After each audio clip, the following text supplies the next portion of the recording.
Bon man maa ngi liggéey ah. Diop. oui. tey gisuma ne benn yoon nga julli. man dama bëgg waar wala lan yow sama julli ngay toppatoo yow laay julli wala yàlla laay julli ni ngeen di def di jaxase nit ñi ak suñu borom ak yàlla franchement hein yow yaa sob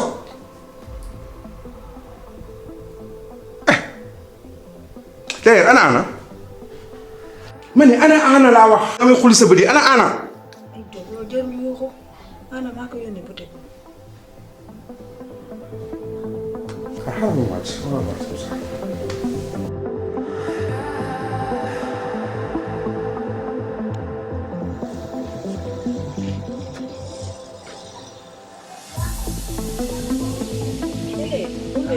Ça, c'est ma grande sœur. Ça va? Ça va bien. Jam. Mais boy, mais tu es toute ravissante là. Merci. Mais man maa tax suba teel nga def nii. waa gis nga. xoolal dem ci guddi bi ñuy waxtaan. oui. sama batterie moo faible sama portable bi fay. Badou. xoolal j'ai pas dormi après. ma ni nag suba teel gi naa fi ñëw xoolal ñu dem gaale. nga defaral ma ndekki bu tàng jër ak croissant du noonu. ndekki. waay waaw baax na ba tey da ngay ñëw ma boole la ak père bi. xoolal tu sais très bien que ni patron bi xam nga mënu maa dégg ak moom. comme baax na. mais je disais. ngoon après ñu génn. génn ah kii man est-ce que dinaa mën a génn. non booy xoolal bul ma ko refuser s'il te plaît. kii kon dama am benn kii bu ndaw moo tax bàyyi ba mu sedd rek ma doog koy génn. yaa ma wala mu paa bi moo tax quoi. yaa ma gën a xam. léegi ce qu'on va faire. man je vais tout faire pour xool emploi du temps paa bi ma xool nu may def bu nekkee bureau wala mu génn nga yox su ndànk def benn sortie bu ndaw ensemble. waaw baax na da koy laaj. ah yaa ma gën a xam. mais boy mais tu es sublime. non je te jure. bàyyi sa tool ñu nag. waa léegi qu'est-ce qu'on va faire après ñu dem gaale yu génn ñu xool nu ñuy def. ñëwul père baa ngi fa. bàyyi yooyu bàyyi paa bi bañ. waa léegi c'est après midi bi ñu gisante man maa ngi nii dem bureau. waaw baax na su ma àggee je t'appelle. chargé naa portable bu mu fees. ok rafet na. ay ma. oui ma tey bisu bi. waaw mais loolu laa doon wax. allez bye bye.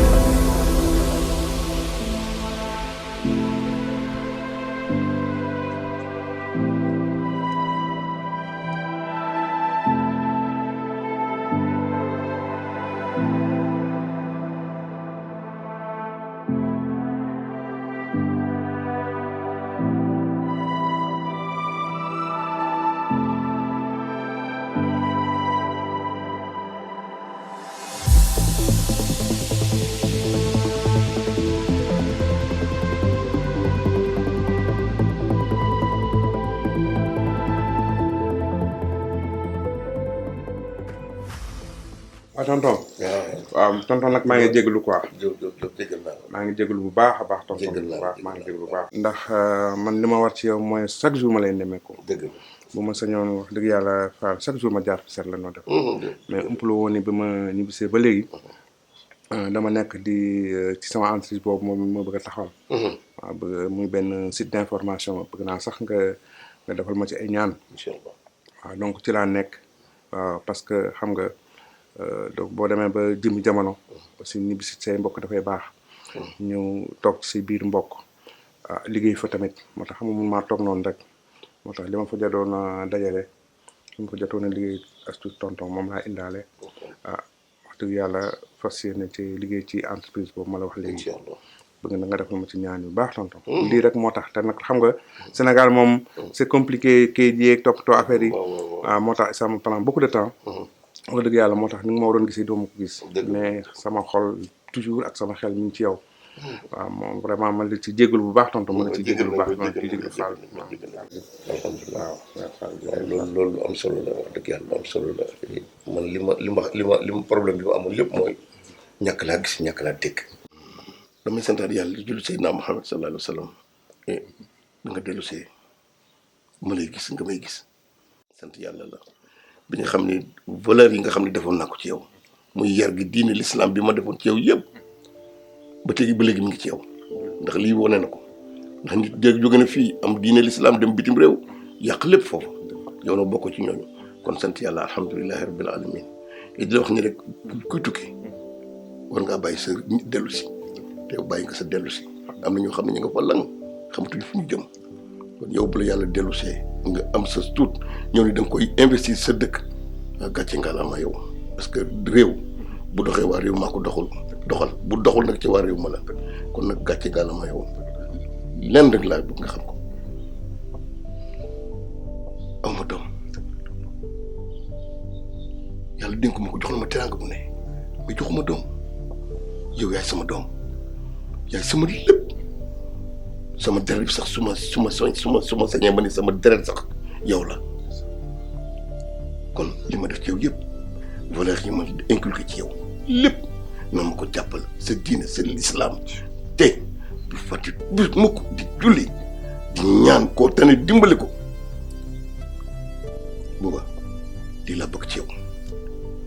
wax yëpp dégg naa ko li nga wax yëpp dégg naa ko yar googu nga ma wax li nga wax nii noonu la demee te li ma nekk fële yëpp wax dëgg yàlla ni nga ma yoree noonu valeur yi nga ma jàngal loolu laa dem jëm toog te sax xam naa ni tonton am na loo dégg mais bëgg bi ñu ma bëgg tax na sax xëy na sax bëggoo ma koy laaj mais xëy na ëpp la woon ni fem ba ma nekk ay tugal amoon naa fay tolof ma nekkoon fa loolu ñu wax kaso wante nag ma ci dala sa xel ndax wax dëgg yàlla def ma ci woon dara ndax valeur yi nga wax ni jàppalante dimbale sa morom moo ma dal ba ma fa demee sama mbokk Sénégal yi fa nekk toujours pour jàppale rek moom ci koo xam dama ko héberger dama ko héberger nag tonton ndekete moom ci suuf day def naka su dul noonu maanaam day jaay loolu ñu naan drogue te tonton xam nga ñoom seen policier dañoo xarañ loolu sax lool të benn bés daal lañ toog rek ñu ñëw ca kër ga malheureusement ñu fekk ma fa man xamoo ci woon dara jour boobu laa xam loolu yëpp ñu ñëw noonu nañ ko jëlaale ma ci lu leer dañ lay yóbbu tonton lii rek moo waraloon sama tolof boobu xam naa nag Sénégal fi moom dañ koy dégg di yokk ak lu ne ku nekk wax ku nekk di ci kii xam naa ne amoon nga ci loolu ci naqari lool mais tonton ma ci dalal sa xel te la xamal ne nii la demee ni ma la ko expliqué leneen lu la ci wax amu ca lii rek moo ko waral moo tax ma ne naa la ko wax benn yoon parce que xam naa ni bëgg nga ma bëgg goo xam ne xëy na sax bëggoo ma ciy wax dara rek la demee te ma mu neneen buuba wallahi kenn waxuma lii buuba xoolal le contraire ci li ma wax lañ ma wax lu tax mu soxor lu tax sénégalais soxor man damay jaar ci digg bu lu tax sénégalais soxor yow sa moromu ndawle bu ko yàlla ñun ba ñuy juddu kenn fekkul sa juddu morom yàlla moo ñu defar ku nekk mu wër sa gël la mais lu pourquoi ñu soxor lu sa morom am nga ni du dem lu tax aljamaatu rahma mbooloo yërmande yàlla loolu la ñu soxla Sénégal ni mu jëkk ci dem waaye billaay du dem ndax xol yu bon yi xol yu tàng yu bon yi kenn yéenewu sa morom dara lu tax man li lu ne lañ ma wax ñaawte bu ne lañ ma wax ne moom nga fa doon def moo tax jàpp la tëj la. te nii rek la demee ni ma la ko waxee nii rek tonton la demee te mu neneen nag. waaye buñ la séddee ci gaalu xaj buñ fexe bu fekk la. buñ la ci fekk jamais de la. yarewoo ma ko du ma ci fekk. jërëjëf may dellusiwaat di wax ni valeur yi rek valeur yooyu moom inculqué sa bopp rek incha allah doo daanu doo jeng incha allah rabbi te maa ngi sa gannaaw fu mu laajte ñaan maa ngi sa gannaaw bu laajee leneen lu ñaan sax maa ngi sa gannaaw incha allah rabbi. jërëjëf kontaan naa te xamoon naa ne tamit nii la waxtaan bi di demee li ci nekk rek xam na ni comme ni ma ramay dellu di la jéglu ndax temps dafa manqué. dëgg la mais xam naa ne dinaa fi dellu si waat. incha allah mais mën na am ma bañ a am jot.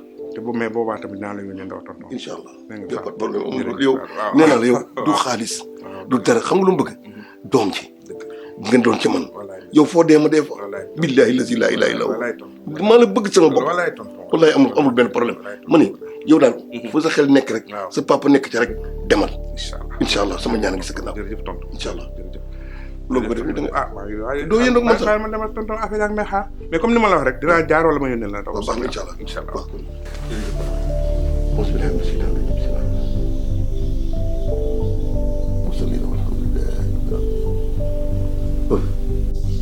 amiin donc amiin Fall jërëjëf Fall jërëjëf Diop baax na maa ngi yegg baax na Diop jërëjëf baax na Diop jërëjëf Fall jërëjëf Diop jërëjëf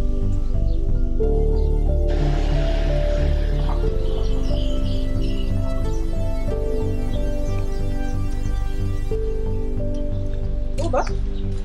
ah Avant ça va bien waaw na nga def maa fekk ça va bien ñu ngi fa ça va bien gis naa la gis ça se passe bien maa ngi woon ci biir waxtaan ak tonton wax nañ ma ko nag mais damaa guddee démb moo tax dama la woon sax après dama lay woo mais gis nga rek après ñu téye ñëw ma xaw a téye quoi wax nga dëgg man ne naa ñëw la waxtaan ak sama nijaay merci bi ngay dugg si sax yëg naa la waaye damay bañ a wax sa nijaay di ko fekke ndax li may wax damaa bëgg mu doon sama digganteeg yow ndax buuba sama jarbaat sa nijaay mii de li may jox doyloo naa ko xeebuma ci dara ndax lu mu mën mi ngi koy def ci kër gi waaye buuba dama bëgg ngay fàttaliku démb ndax xale yi tey naam yàpp barmool lañu loo raxas rek mu des rat taxi dama bëggoon nga xam ne sa nijaay mii ba muy métti gisoo ndey gisoo baay moo fi nekkoon moom nga gisoon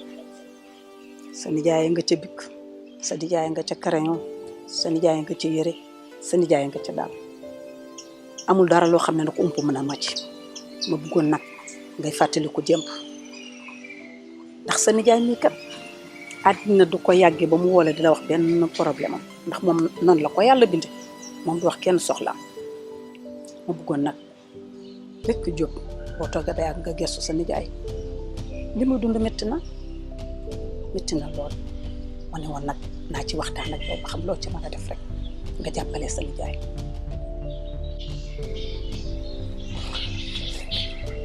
Umpaañ li nga wax dégg naa ko sama digganteeg sama nijaay li nga wax dëgg la dara ump la ci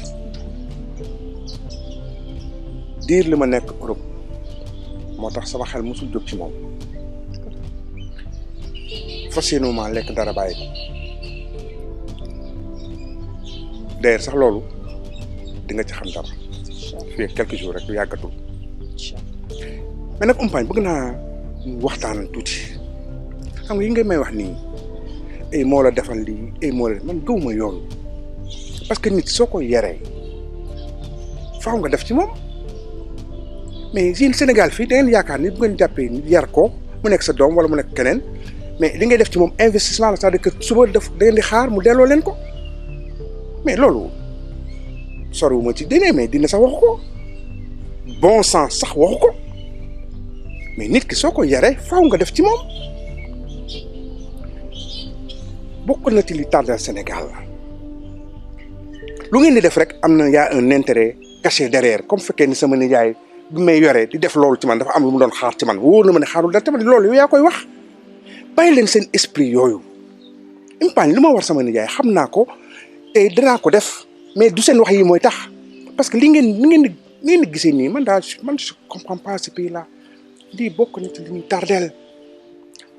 li ñu tardeel seen esprit bi ngay laqatu di xaar sama nijaay di génn di ma carte mbedd ci diggu kër gi di wax ak man comme ça sama nijaay santu la lii il ne fonctionne pas comme ça yow yaay fonctionner noonu parce que vous êtes là surtout vous les Sénégalaises là chaque jour yéen a ngi xool ah mais non c'est pas comme ça sama nijaay yar bi ma yar yàllaa ko tudd parce que dama comme li nga ko waxee damaa teel a ñàkk sama waajur mais moom la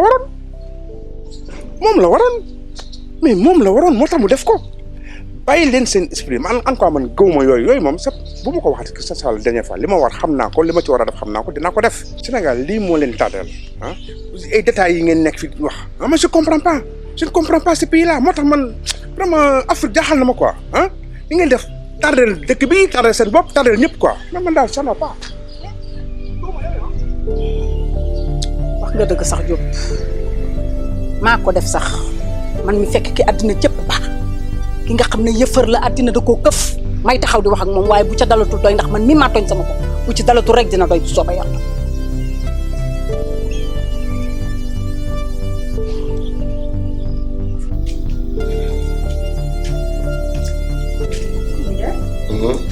waxtaan nga ak sa jarbaat ba pare.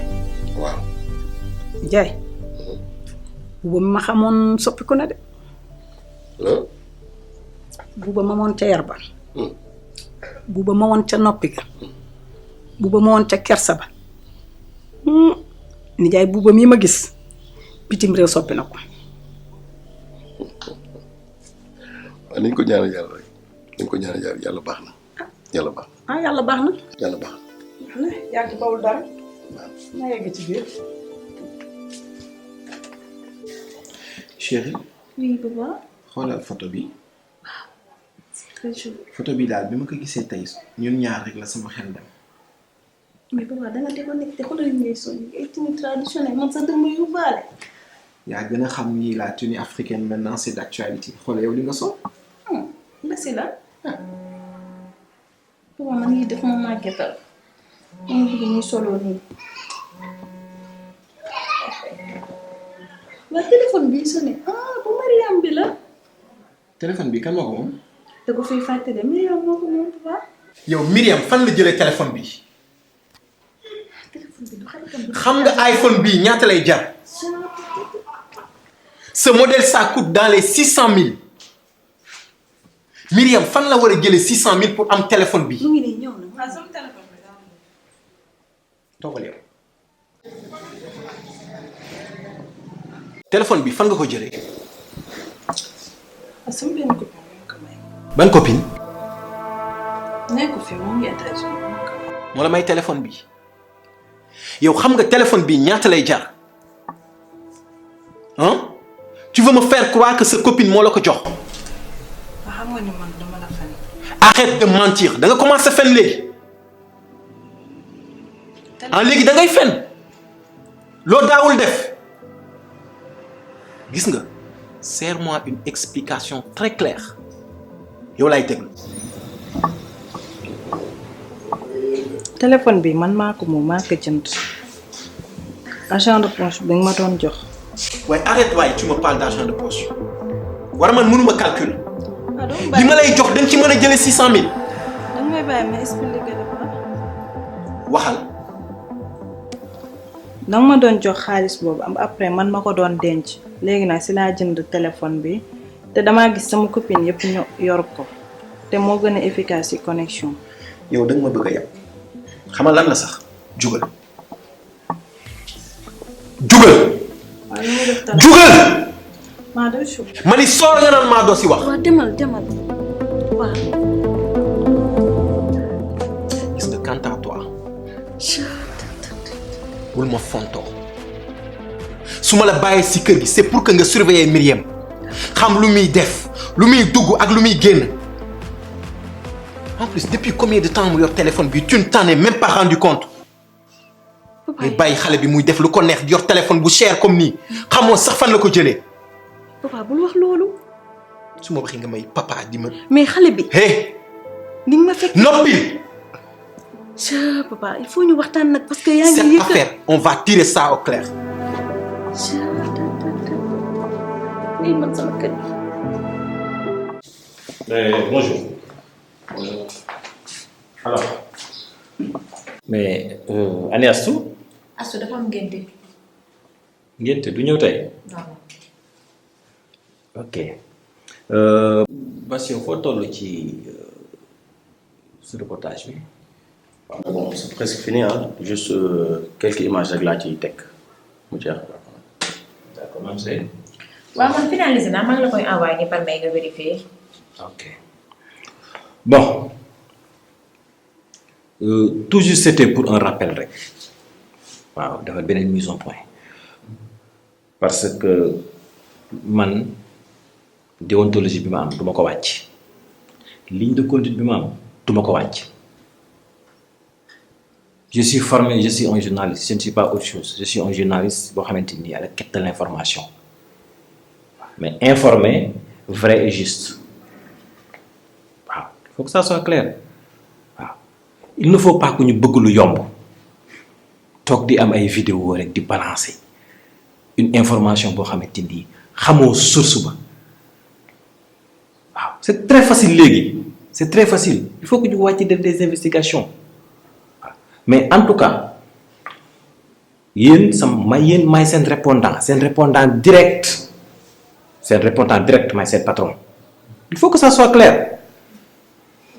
lépp luy génn fii ci man la war a jaar kenn mënu mu ci def yi voilà c'est pas parce que dama gis lu ma naqari wala yooyu fii je suis le patron fii man maay patron bi information bu war a jaar fii ci man la war a jaar doo ko dem il faut que ça soit clair. Myriam ar jooɗo ɗo Myriam min mata aduna coone ar Arjuna doo wii mi. An ɗum kodi ko jam? Miraman ko ɗum woni? Ne ɗum ko téléphone am tan. Téléphone ma tan a yi bamma ko tikki. Téléphone ko min sodi horala. Koytuɗa mbuuɗi? Miriam bu ma rusloo. Miriam dama laa jur fi ma la war a juree. bëgguma nga nekk xale matérialiste xajuma ci defet gàcce daf may rey de nga foog ne nii nga merlooy sa baay ji lii baax na. yaa xam nga ne man duma la mës a rusloo téléphone bi man maa ko jënd sama xaalis defuma ci lenn lu ñàkk fayda yoo xam nga loolu. foo jëlee xaalis. waaw mooy xaalis bi sama papa doon ma jox. Miriam sa papa nee na 600 000 nga jëndee téléphone bi. sama papa day wax rek xam nga ne téléphone boobu jarul 600 000. en tout cas bu fekkente ni jëndee woo ko ci alal ju lew man dig ma duggal kaso ba amul dugg ndax sa baay il m'a respecté. ginnaaw nga roy ci man de tey laa màggat de nekkoon naa disket bëgguma xale bu matérialiste bëgg a juddoo ba tey lu ma mën maa ngi koy def ci say étude di la jàppale waaye miin mi xajaanee gàcce de miin ko mi xaal pulaar bii boo na nga yokk jom góorgóorlu te fexe noo neexoo weeg sa baay. nee na mi femme elle a problème. man duma sëy sama sëy bii ba jur doom ji am 18 ans 19 ans di ko tas ci ñàkk fayda duma ko matali. waaw waxal ak moom rek mu delloo ma sama téléphone. bëgg naa nag nga moytuma bëgguma kenn ku ñu dégg. sensationnel bi jël leen ko teg ko fële. vous êtes jeune vous êtes appelé ci yeneen challenge. j'ai confiance en vous mais daal li ma leen wax jàppale leen ma ci loolu pour que mu bañ a am benn malentendu sama diggante ak yéen voilà parce que après soit ngeen rendre ko compte wala man après dinaa ko rendre compte j'ai confiance en vous et vraiment nañu liggéey daal bu ñu bañee am problème parce que il faut faire très attention aussi informer loo xamante ni nii du dëgg ay poursuite mën na ci am donc gën leen a jàpp bu ngeen liggéeyee vous allez voir les résultats voilà donc loolu laa ne woon naa ko partager ak yéen.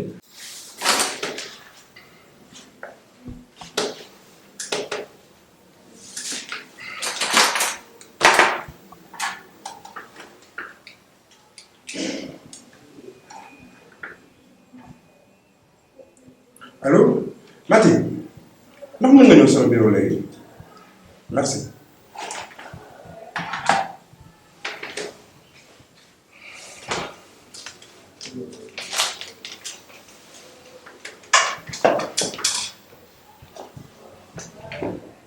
Démission.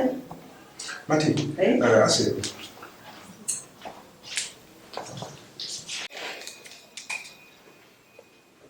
Voilà, tout à l'heure, est-ce que Massa a tenu une réunion, n'est-ce pas? Oui, bien sûr. Il a terminé? Oui. Très bien. Est-ce que je peux savoir de quoi il parlait? C'est une réunion sur quoi? Bon, je n'ai pas très bien maîtrisé de quoi il s'agissait, mais il a débarqué d'un coup, il a commencé à donner des instructions et tout. D'ailleurs, on n'a même pas fait des vidéos. Pourquoi? Je ne sais pas.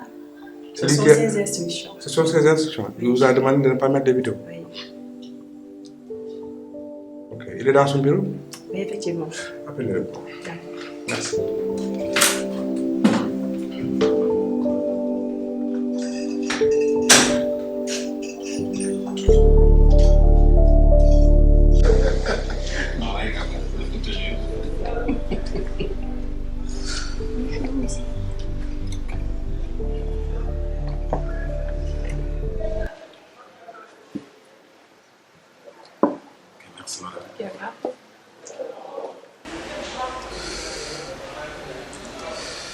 Maram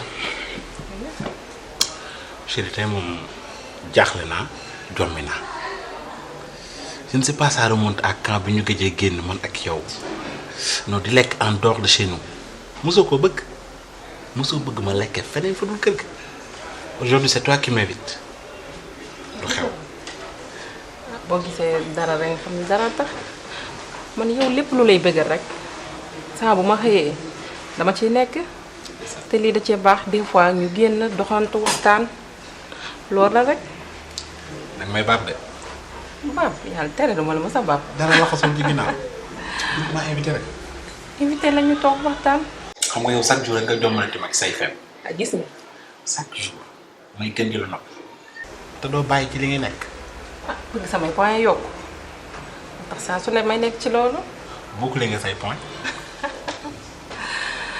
tu sais mon amour boo gisee nag li tax ma gën la yokk indi fii dangaa bokk ci man ndax yow yaay sama genn wàll yaay sama frère yaay sama lépp ndax teraanga gi ma ji ak sutura gi ma defal samay biir morom samay xarit samay nawle man daal fépp nga ma sigil macha allah su may wax ci yow sama xol day sedd moo tax tey jii may indi la fii pour ñu waxtaan li ma bëgg ñu waxtaanee ko nag lu dul lenn loolu ci maire bi laa bëgg a poser candidat. candidat. aux élections locales. gis nga. c'est quoi chérie man maa lay remercier parce que ma la takkee ba léegi mosoo changé d'un iota dëgg la mënoon naa ma lay jël soxna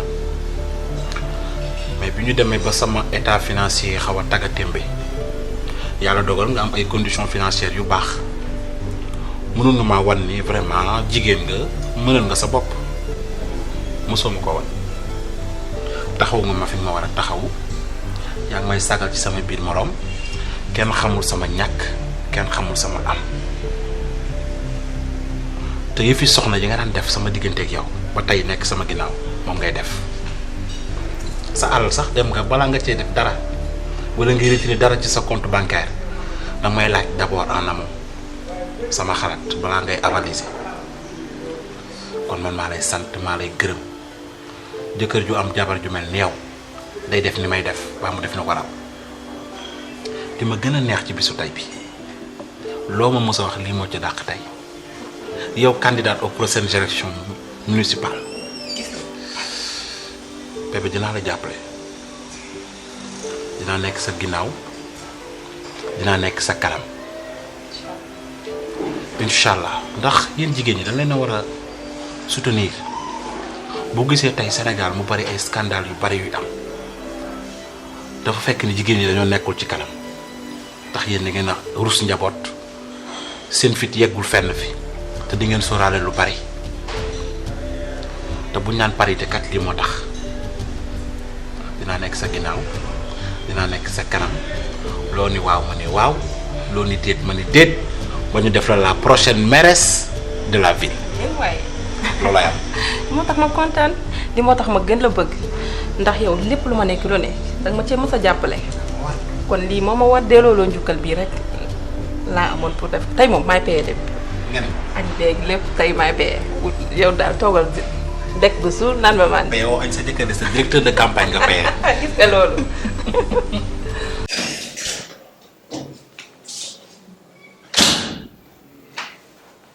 D'accord. Ça va bien? Ça va bien. Ça va. Massar vraiment maa la wol woon du bëggoon rek di waxtaan tuuti quoi. Toi tu sais que quand je suis revenu de l'Europe bu ñëw yow laa njëkk a contacté parce que yaa sama xarit depuis très longtemps depuis que tu fais wax na sama projet d'autant plus que da nga defoon une bonne formation dans ce domaine-là am ay diplômes.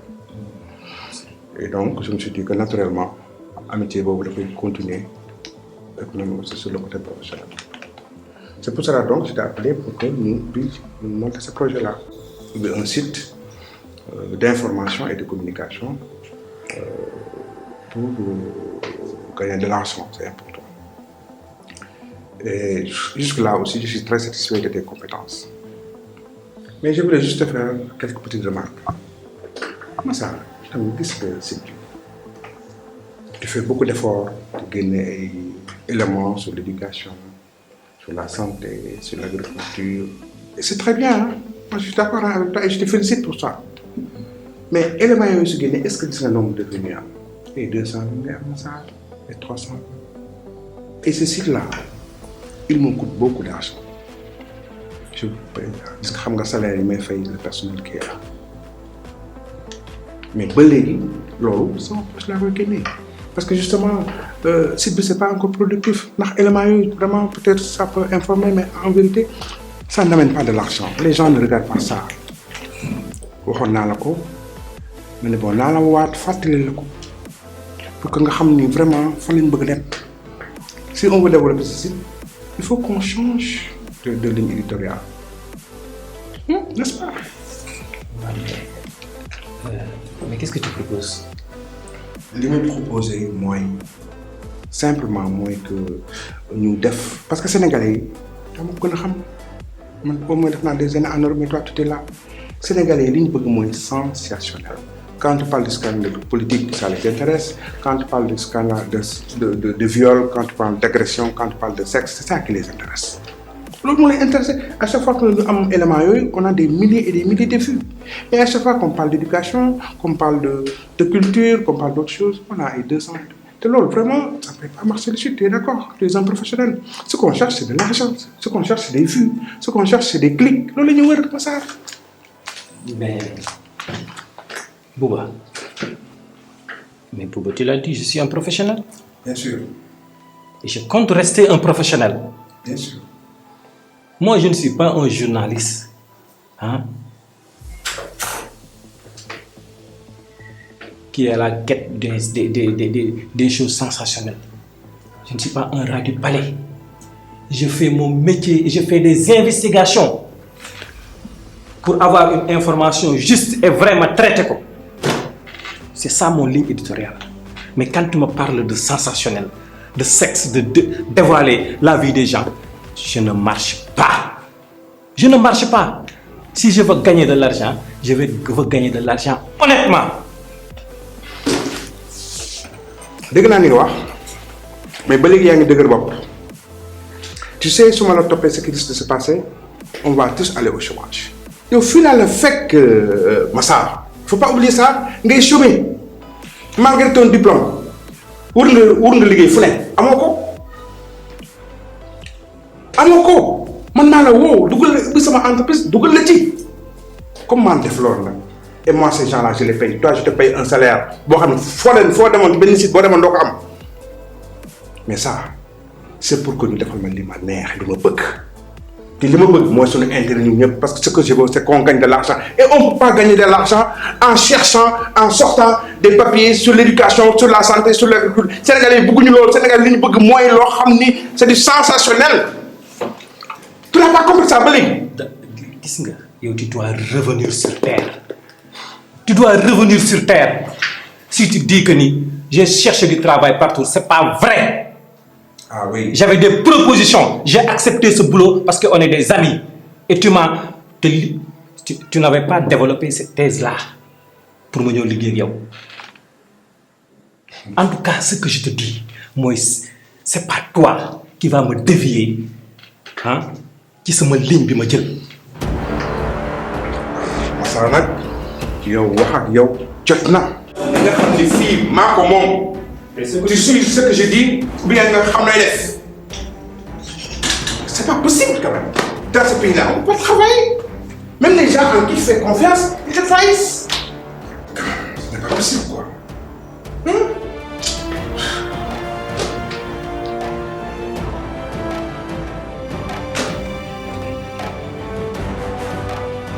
Allô Bachir. Est-ce que tu peux venir dans mon bureau quelques minutes? Merci. Fatima, il faut donc? Moi, je suis de là. Ok. Faut ramener Amor? Amor. Longue histoire, la bonne que je suis avec lui. ok mais yàgg na bi ngeen xamante on peut dire yàgg na yàggul woon. Salut les filles. Salut. Ça va? Ça va. Yéen a ngi familiarisé wu. waa gis nga. Mais vous êtes à l'aise, hein? Où sont les autres? si nekk ci beneen chambre bi. Bon, fekk leen ma ci salle bi gaaw te moo waxtaan rapidement. Hein? Ok.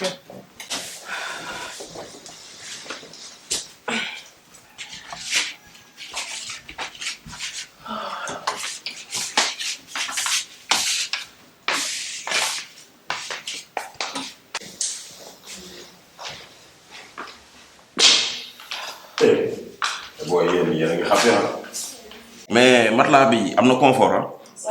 yéen a ngi sentir seen colonne vertébrale yi di tàllee bu baax. ok nice kon mais ñëw leen ci salon bi rapidement dama leen soxla quoi. oui.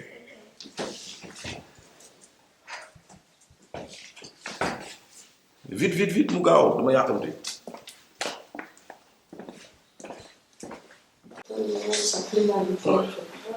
Allez-y. Mettez-vous à l'aise.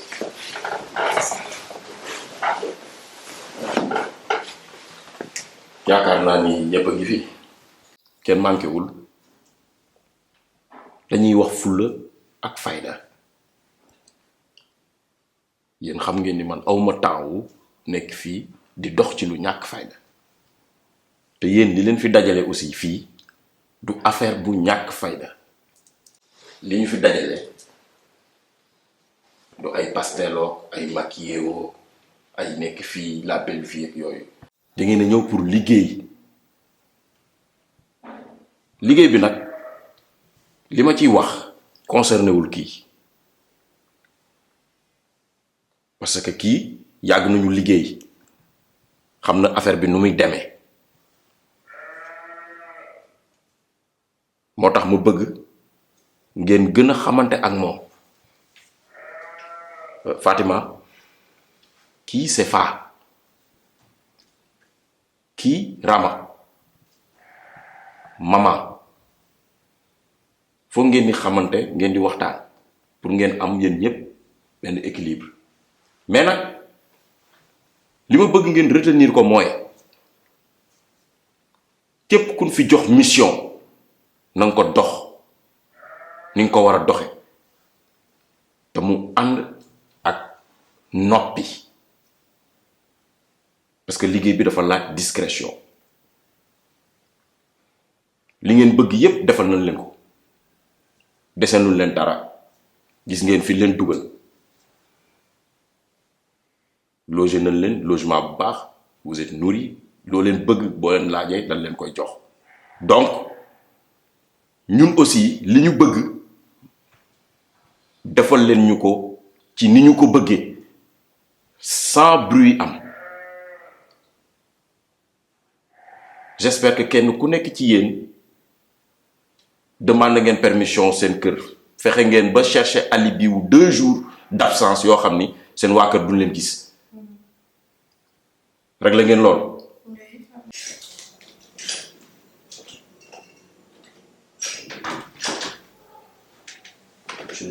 Ah, Bachir, assieds-toi. Voilà, donc, dama la gis nga nekk ci entreprise bi nga nekk un jeune ambitieux léegi dafa am loo xam ne dama la ko bëgg a wax xam nga Massa c'est un ami mais on n'est pas sur la même longueur ni mu gisee liggéey bi ak man ni mu ko gisee bokkul et je sais que ni xawma demain ce que demain sera fait mais je voudrais que nga jël yenn dispositions yi parce que en vérité boo defoon naa il va quitter bien je vais le renvoyer et c'est toi que je veux mettre à sa place. Donc kon déjà dès à présent nga dugg dans cette disposition là pour xam ni que man je compte beaucoup sur toi parce que gis naa sa liggéey rafet na set na waaw rafet na set na et je suis très content de toi mais je suis pas d'accord ak ligne éditoriale bi den di Massa di dugal je suis pas d'accord avec ça donc vraiment jëlam xam naa dañ gën a leeral parce que man je suis là pour faire de l'argent dans notre intérêt à nous tous. On n'est pas là pour, je sais pas, pour des miettes, non. On est là pour gagner de l'argent. Donc vraiment, je compte sur toi. hein, pour remplacer Massar parce que Massar il n'est plus fiable. Hein, il n'est plus fiable. Bon, donc vraiment il faudra que yow nga jël ces dispositions pour que demain s'il part que tu puisses le remplacer. Est-ce qu'on s'est compris? Ok, voilà. Merci monsieur le directeur. ci beneen affaire bi may insister waat nekku jigéen ñëpp xam nañ ni dafa metti parce que ay jigéen fu nu nekk dem ay xuloo ay coow ay clank yooyu loolu ñun soxlawuñu ko fii amul loolu fii liggéey lañu soxla résultat ak noppi boo leen amee mission boo xam ne képp ku ma ci jox mission demal nga dox mission boobu t'as pas besoin ngay dem ci Rama wala ngay dem ci diw wala ma jox mission faa muy ñëw ci Rama di ko laaj non demal nga dox liñ la sant nga def résultat te bañ ci mele kenn c'est valable pour tout le monde nag fii kii li may wax xam na ko ku ci am mission bu la jaaxal ñëwal ci moom mu teg la ci axe parce que DG xamul caaxaan te man mii duma caaxaan donc yéen am leen fulla xam ne fii liggéey moo leen fi dajale pas ay nekk fii ay cappi-cappeek ay affaire de solo ak sañseek yooyu la d'accord loolu sax garaawul amul problème mais aussi xam leen lan mooy objectif bi est-ce que d'accord nañu voilà loolu la woon. Omar est-ce que mën nañ gis boss bi.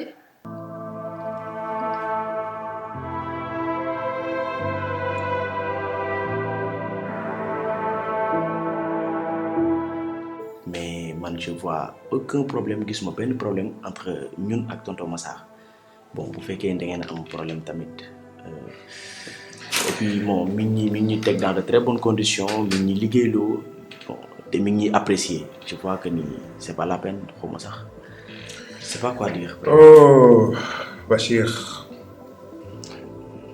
Bachir dama la bëgg a fàttali benn affaire c'est vrai que tu es compétent yëpp mais toi journaliste Bachir amoo diplôme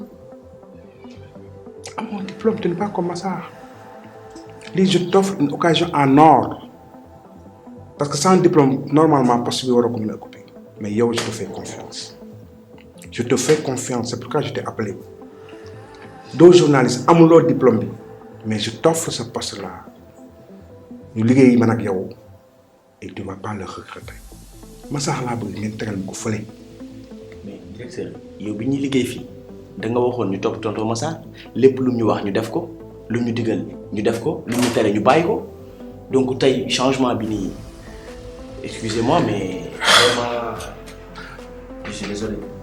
Bachir il me semble que tu es dans le coup avec Massar.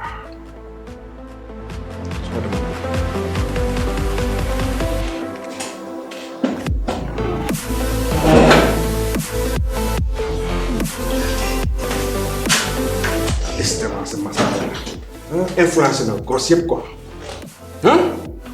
comme li ma toog yëpp bàyyi ko je lui fais confiance mi ngi defal lavage de cerveau mes employés.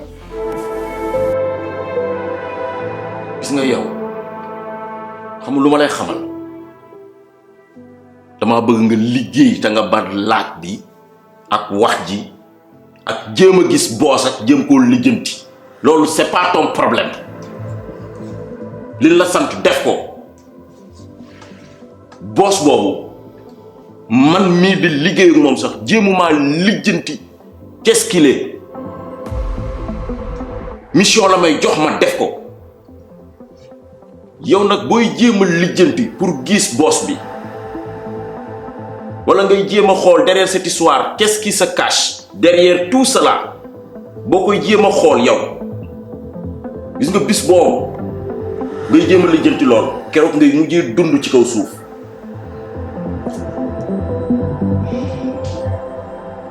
et na mujj na njëkk tey na mujj tey kenn ci yéen di ma jéem a poser genre question yu mel est-ce que c'est clair.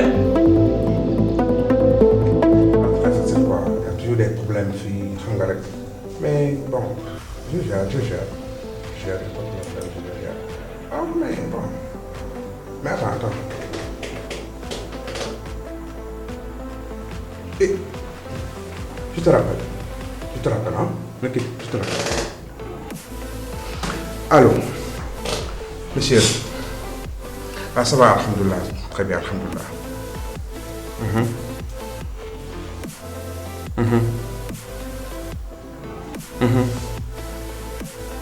J'ai compris, mais vraiment je voudrais te rassurer kooku ndaw sax xam naa ko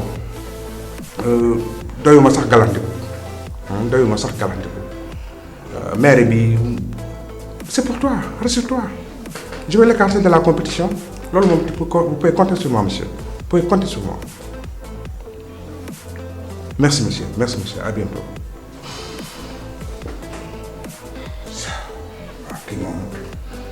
Ça, c'est mon domaine, ça, je règle ça.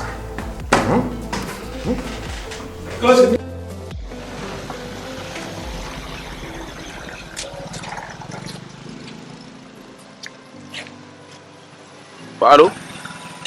Waa boss.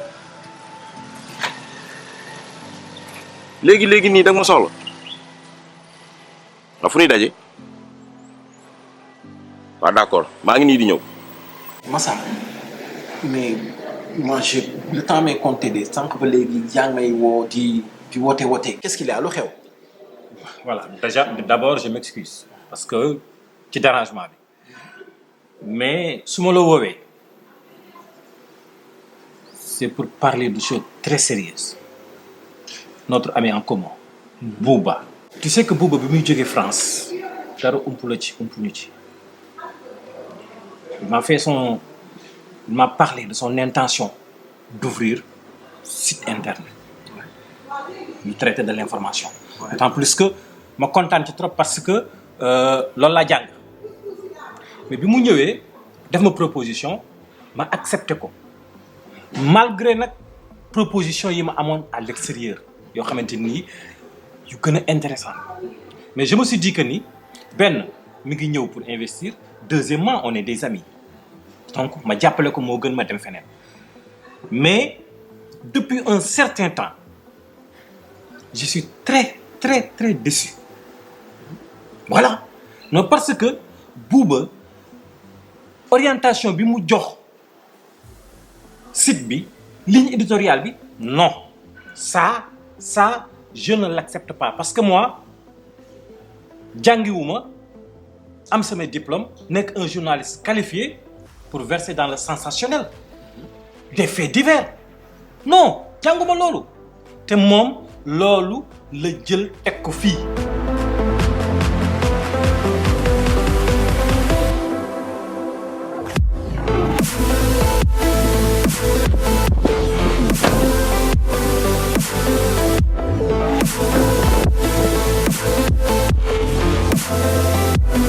Bonjour boss.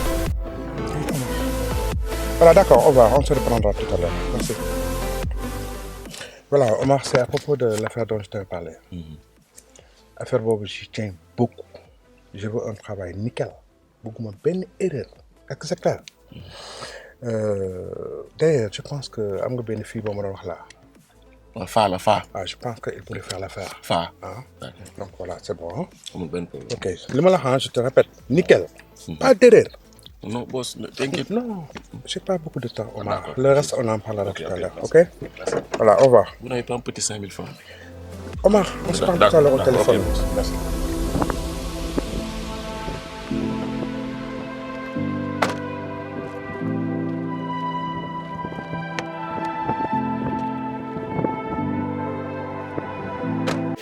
Ligne éditoriale bi nga xamante ne nii moom la bëgg a imposer site bi man je ne marche pas non je ne marche pas.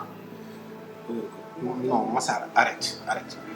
Bouba li mu war a def na ko comme tu l'as si bien dit suñu xarit la c'est notre ami d'enfance en commun bàyyi na fële Europe jël ay moyens indi ñëw teg ko sur la table pour ñu liggéey ensemble muy beneen bi jël na la teg la ci wetam loolu aussi lu mu waroon def na ko moo gën mu doon jëm jëli keneen gis nga Massar tu ne peux pas être le gendarme du peuple à chaque fois ton problème c'est ça. Quant à la ligne éditoriale vous savez Massar les Sénégalais sont friands de sensations noonu nga mën a def pour accrocher l'audience et puis nga am ñu lay suivre sinon kenn du la xool kenn du la déglu s'agissant aussi des investissements mais dafa am ay charges yu nekk ci kaw. Il y a le personnel, il y a la location, il y a les fiscs et tout. Mu war ko fay donc il faut mu am lu mu defee rebondissement de son investissement quand même. C'est le minimum possible. Oui, sans gel. Mais xam nga nan ngay def non attends. Su fekkee mënoo adhérer ci ligne éditoriale boobu noonu wala ni muy liggéeyee mais rends ta démission comme ni nga ko yàgg def parce que yow loolu tu es habitué des faits. Démissionner voilà.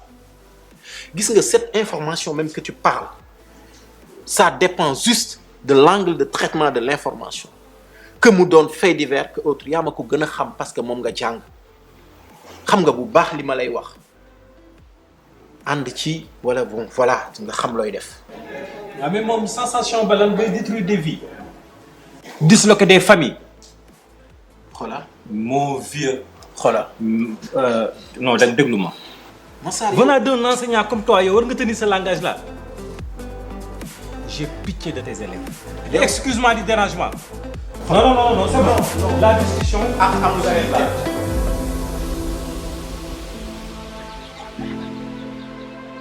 Allo Fa mais maa ngi ci suuf wàccal changé nga ba pare gaawal yow lay xaar.